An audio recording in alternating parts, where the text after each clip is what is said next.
Manhunt underway for a gang that made off with more than $6 million in an armed robbery. Final stop, preparations continue for this weekend's grand opening of the Express Rail Link.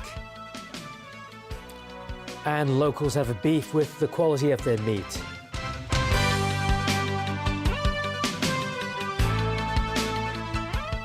Good evening.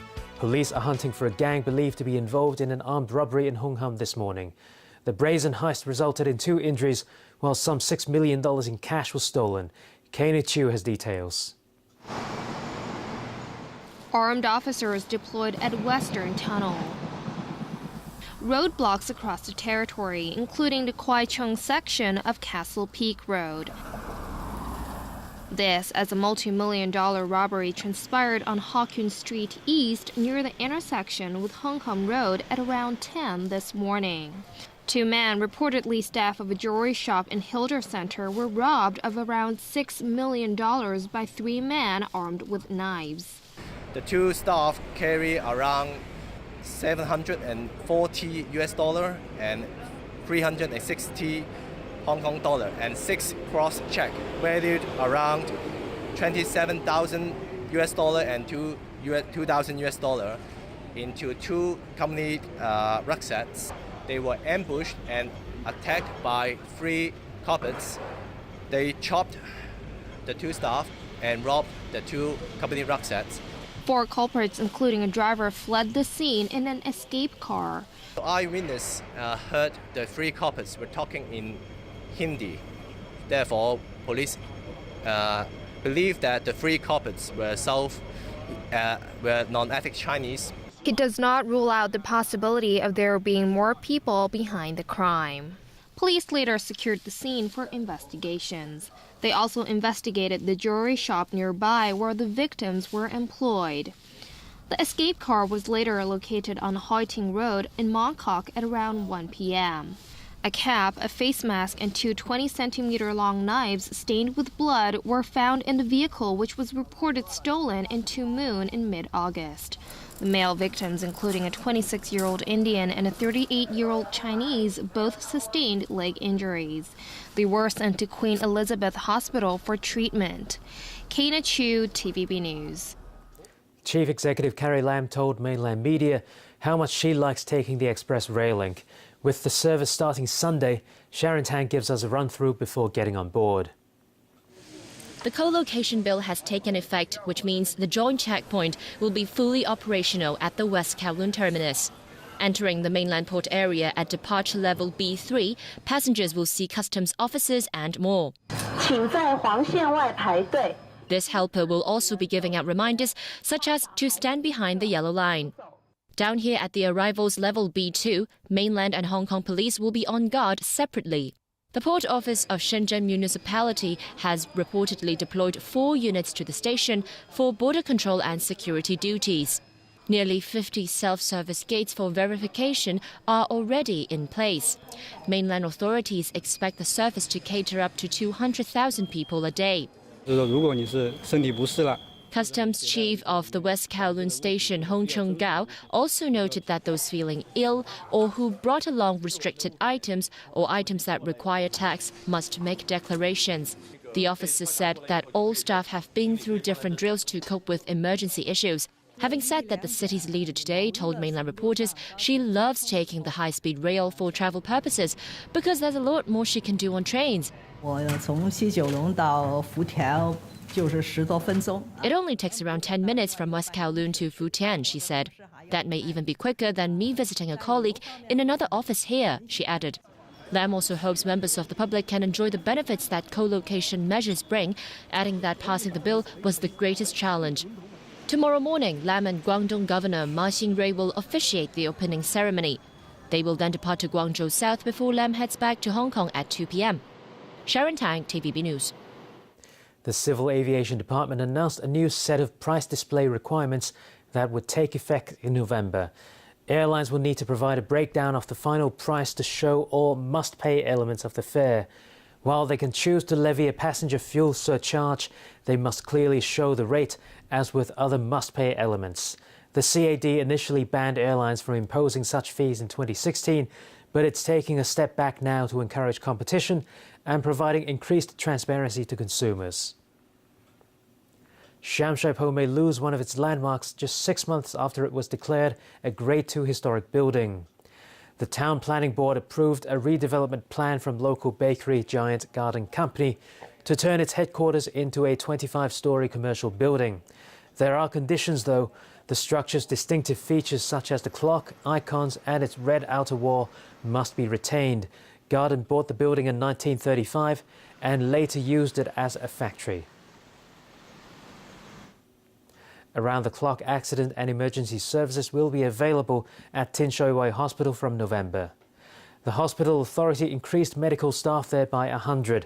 More than 30 beds will be added when inpatient services are offered. The measures are aimed at alleviating pressure on other public hospitals in the new territories, such as at Tuen Mun and Pok Oi hospitals. Tin Shui Wai Hospital has gradually extended operation hours of its A&E service since it opened in March 2017. There are worries about the quality meat in the city. Local consumers who bought Wagyu beef took to social media and complained of artificial marbling. As Haley Joe discovers, even the retailer cannot confirm the product origin. Here's Wagyu beef produced in Japan. But is this label misleading consumers? This woman bought 3 pieces of steak for $200 at last month's food fair. Now she thinks they are not the real deal, but meat injected with fat. We tracked down the retailer. At Gold King Industrial Building in Kwai Chung, Derek Chen, owner of the food supplier at the center of the complaint, said he just believed what was on its label and did not know it may have been injected with animal fat. But Chen admitted he did not verify the information himself. He said small businesses do not have capacity to do so. Instead, they simply rely on the packaging company to provide accurate information. So far, Chen has refunded some 15 customers who bought the product. Customers who are unhappy with their beef purchase can call and ask for a full refund. Later, Chen's supplier presented its side of the story. In a phone interview, it said their products are clearly labeled and everything's been produced with proper certification. An industry representative says it's too early to jump to conclusions and say who should be held accountable. But he said more responsibility should be put on intermediaries to verify information they receive from other parties. Responsibility lies on the supplier and also the retailer. And the supplier, if they get the products from manufacturers, for example from Japan or from Australia, then they have to find out whether they are true Wagyu or not. This is a norm because we trust people, we trust our manufacturer, we trust what we buy. The Food and Environmental Hygiene Department says it hasn't received any complaints on this issue yet. Haley Joe, TVB News. Police arrested a Colombian woman on suspicion of drug trafficking. She was using a hotel room for storage. The 48-year-old remains in custody. On Thursday afternoon, the Narcotics Bureau raided a hotel room in the Tenkau section of Castle Peak Road.